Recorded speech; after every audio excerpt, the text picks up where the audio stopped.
Hello people! Thank you for sticking around and watching my Batanes travel guide. Going to ITBAYAT via Basco Port in the early morning. There are actually 2 boat schedules going to ITBAYAT every day, but that still depends on the weather. I am super thankful from above that everything goes well on this trip.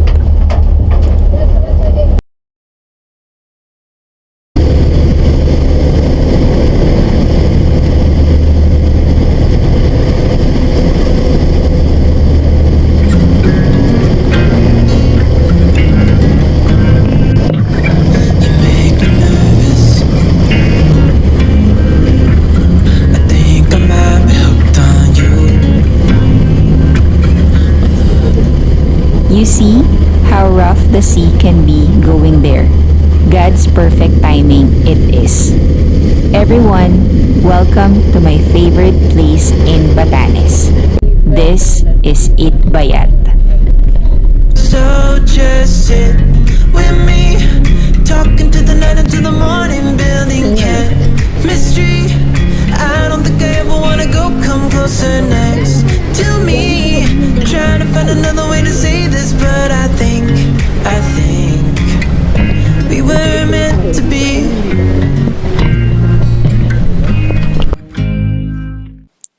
Straight from Valanga Port, we went to see Paganaman Port.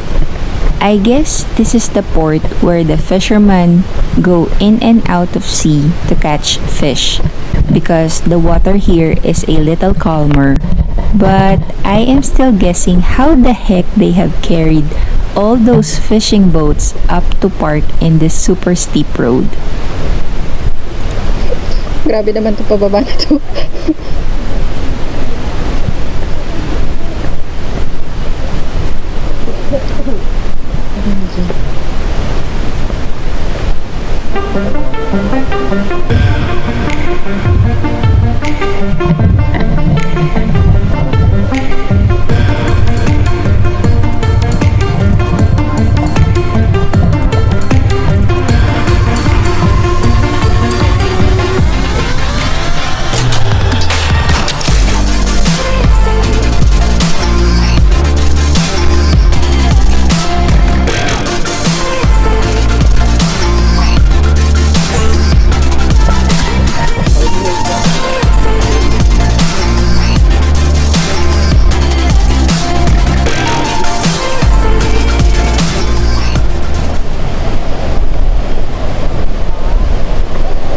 Oh, wow.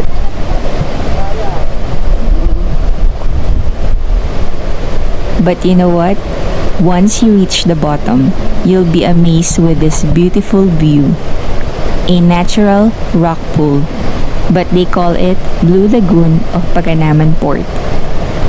Now, I wish that I should have jumped and swim, but the introvert in me was thinking of the other tourists and my wet clothes when I ride in our van again.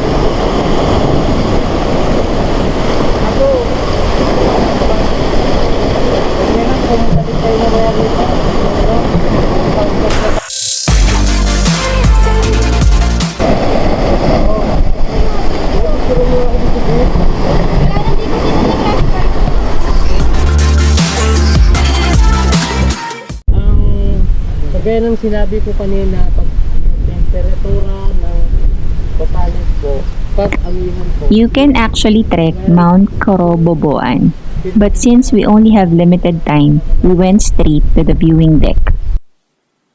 If Basco and Sabtang have a lighthouse, here is where you can see the 360-degree view of ITBAYAT Island.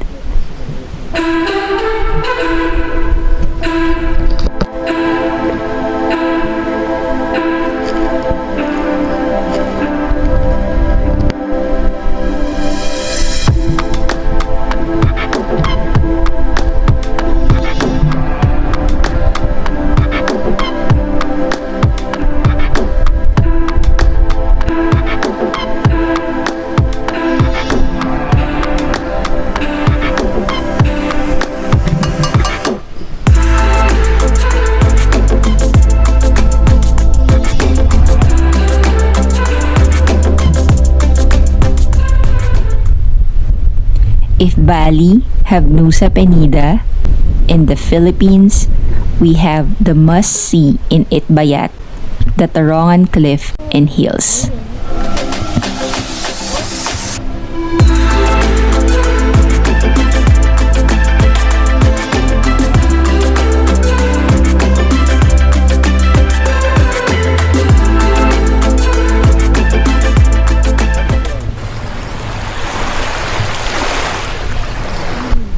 But people, I highly advise that you bring lots of water, a hat, or something to cover you from the sun. Even if it is super windy, the weather is super harsh, sticky, and humid, and still expect to get sunburnt. I got that a lot.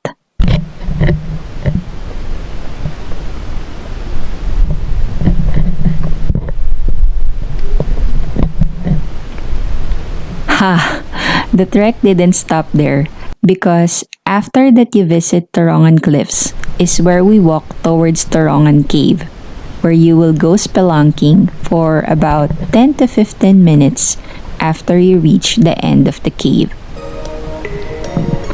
Kuya Bong, our tour guide, told us that ITBAYAT was a coral island that ascended under the sea from a very long time ago. That is why you will see a lot of coral cliffs and bluest of blue waters that surrounds the island. The battery of my GoPro and cell phone is low, so I just took short video clips and pictures and asked another tourist if he could take a picture of me and just send it to my cell phone later. The view at the end of the cave was amazing. It was still a high cliff looking out the glistening blue ocean.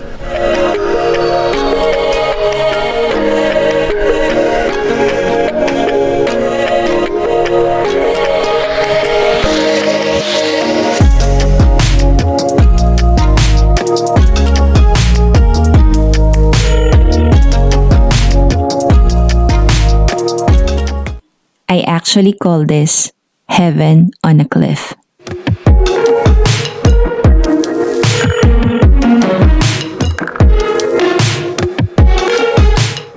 After the last place we visit, we went to our accommodation, ate an early dinner, and mingled for a little, and just crashed in our beds due to exhaustion.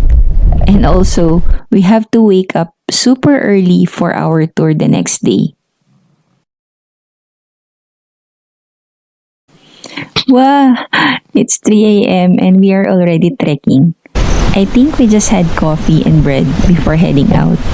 It was also drizzling and the way up is slippery and muddy. But after a 3 to 5 hours trek, if I can recall, we got to the top and we are greeted with this breathtaking view.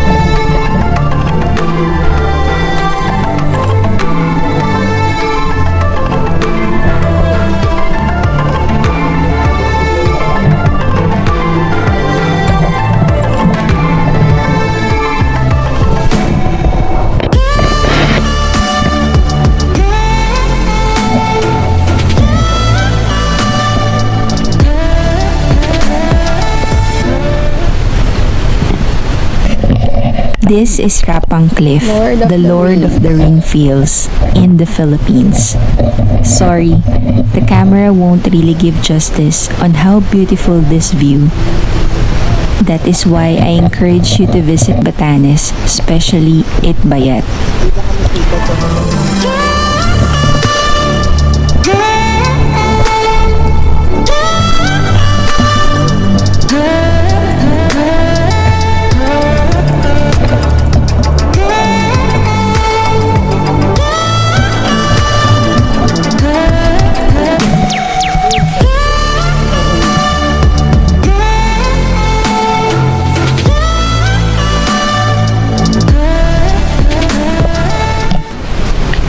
It was my first time to play on a stone bell.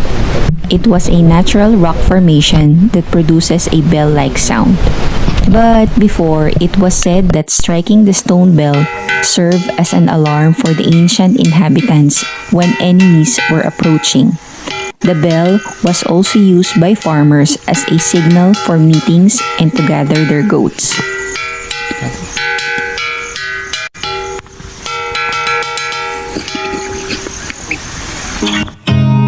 You look at me like I'm crazy when I shut my feelings out.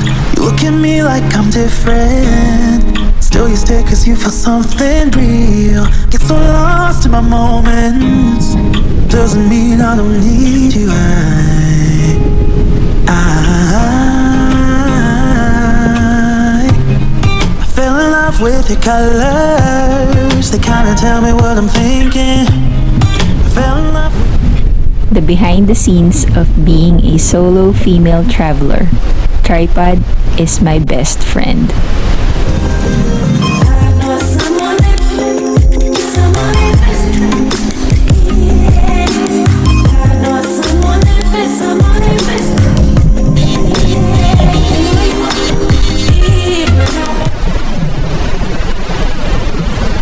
Batan and Sabtang Island are amazing enough, and I won't argue with that. But then, I got to ITBAYAT, the northernmost inhabited island of Batanes, and I left my heart there. While ITBAYAT is more difficult to explore, it has a unique feeling of its own. Hiking over rough roads, hills, and steep paths can be challenging and rewarding. Dito ka maupo ka dito. Bakit ako?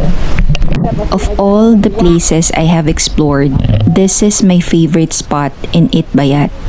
The coral rock formation that we still need to climb this sharp rocky mountain on this high elevation. With fear and lots of wind, I conquer ITBAYAT. I literally fell in love with this place. It was like my life. Crossing the rough sea, going to it, trekking, hiking, spelunking under the harsh weather. But man, every time I was rewarded with an enchanting views and the end of every hardships.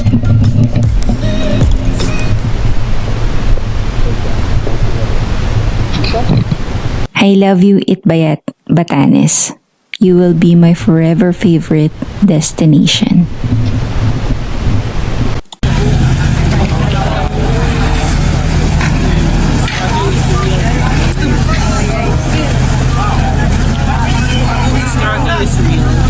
be like them. We fly around like paper planes, they never know where we will